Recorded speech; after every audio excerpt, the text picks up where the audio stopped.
Hello guys, welcome to my YouTube channel. This side Nitika Singla and I am going to explain you some basic concepts of macroeconomics. इससे पहले एक और video है जिसमें starting वाला portion share किया गया था और इस वीडियो में है रिमेनिंग पोर्शन जो भी ये चैप्टर नंबर 2 का रहता है. Let's start with gross investment. Gross investment का मतलब क्या होता है? ग्रोस इन्वेस्टमेंट मतलब टोटल इन्वेस्टमेंट जो भी एक प्रोड्यूसर ने कैपिटल गुड्स पे की है ड्यूरिंग द ईयर. ठीक है, मतलब इसमें हम डेप्रिसिएशन इंक्लूड नहीं करेंगे क्योंकि ये है कि ईयर में कैपिटल गुड्स कितनी आई है.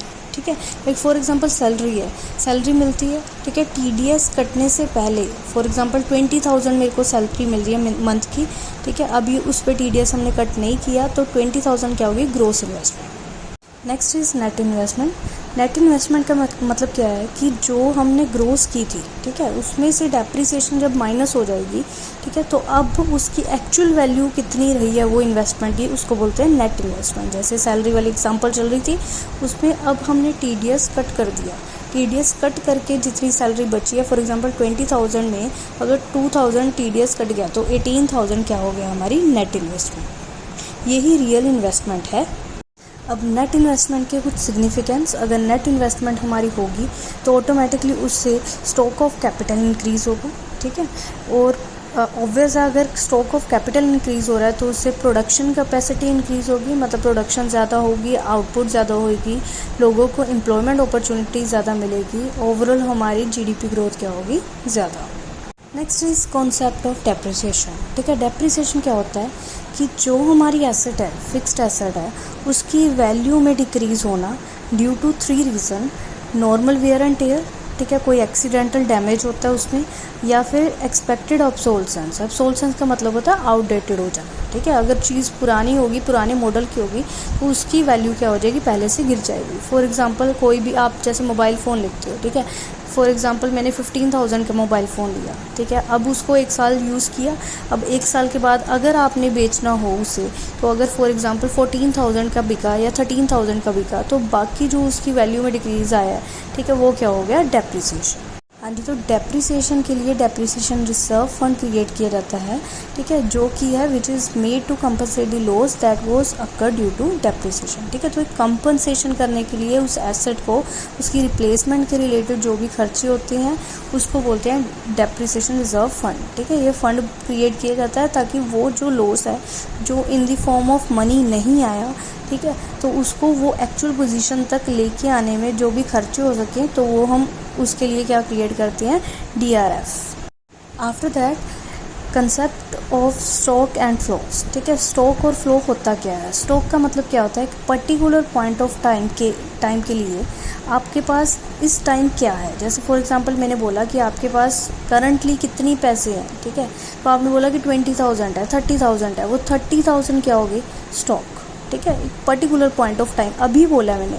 ठीक है, ऐसे ही फ्लो का मतलब क्या है? Period of time. Period of time like मैंने बोला कि मंथली आपको कितनी सैलरी आती है, ठीक है, उसमें से आप कितना खर्चा करते हो हर हफ्ते, हर महीने, वो क्या है? टाइम पीरियड की बात कर रहा है कि इतने से इतने क्या करते हो. ठीक है, वो क्या हो गया? फ्लो.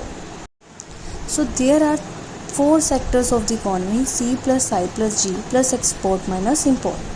सी मतलब हाउस होल्ड सेक्टर. ठीक है, like consumer household sector, जिसमें कंज्यूमर की रिलेटेड बात की जाती है कि कंज्यूमर कितने गुड्स एंड सर्विसेज कंज्यूम करता है. Next I means investment. Investment कौन करता है? प्रोड्यूसर. तो प्रोड्यूसर सेक्टर कौन सा हो गया कि प्रोड्यूसिंग यूनिट क्या है. ठीक है, प्रोड्यूसर कितनी गुड्स एंड सर्विसेज बनाता है. Next third is ji.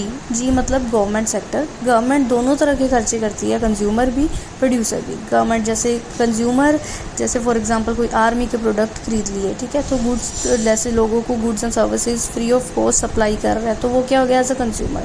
Producer क्या? जैसे रोड बना रही, ठीक है, ये सारा कुछ क्या हो गया? Producer. Next is external sector. Export minus import मतलब क्या हो गया कि ऐसा सेक्टर जो इम्पोर्ट और export of goods and services के रिलेटेड क्रिएट किया जाता है. तो ऐसे ही ये चारों सेक्टर एक दूसरे पे डिपेंड होते हैं, उसी कहते हैं इंटरसेक्टरल फ्लो. जैसे फॉर एग्जांपल प्रोड्यूसर है वो हाउस होल्ड पे डिपेंड है as a labour. Household है वो प्रोड्यूसर पे डिपेंड है गुड्स एंड सर्विसेज के related.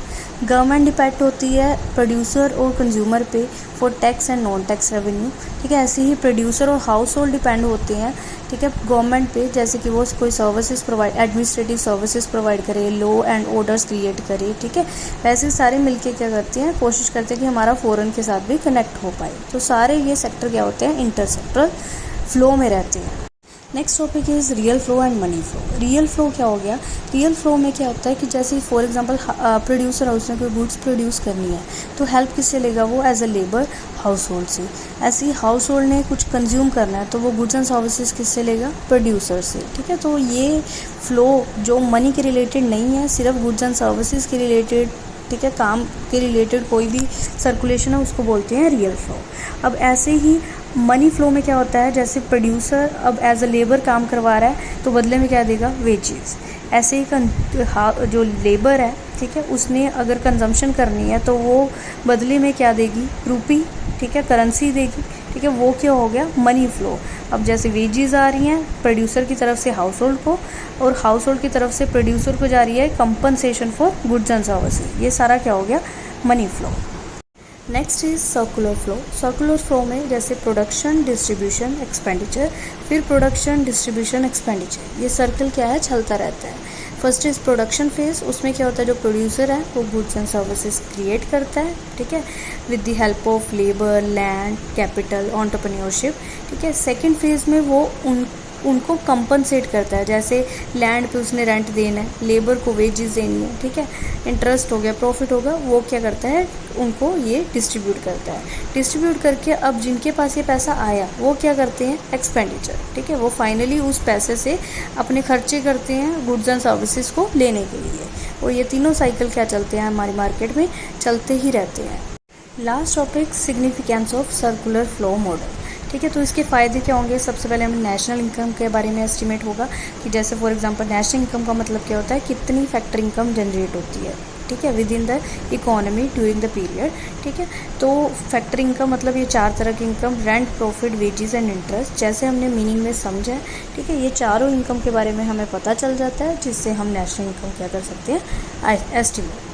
Second one is inter sector interdependence, ये भी हमें क्लियरली पता चल जाता है कि कौन सा सेक्टर किस पे कितना डिपेंडेंट है, वो C+I+G+ एक्सपोर्ट माइनस इम्पोर्ट वाला, ठीक है। Third one is study of problem, हमें ये पता चल जाता है कि प्रॉब्लम क्या है, ठीक है, इक्विलिब्रियम की, ठीक है, और वो इक्विलिब्रियम को रीस्टोर कैसे कर सकते हैं उसके रिलेटेड, और इससे हमें लिंक भी क्रिएट मिलता है प्रोड्यूसर और कंज्यूमर के बीच। तो ये थी हमारी सेकंड चैप्टर की video, some basic concepts of macroeconomic. अगर आपको ये पसंद आई है तो प्लीज़ लाइक एंड सब्सक्राइब कीजिए, और बाकी टॉपिक्स के रिलेटेड आपको वीडियोस मिलती रहेंगी। Thank you.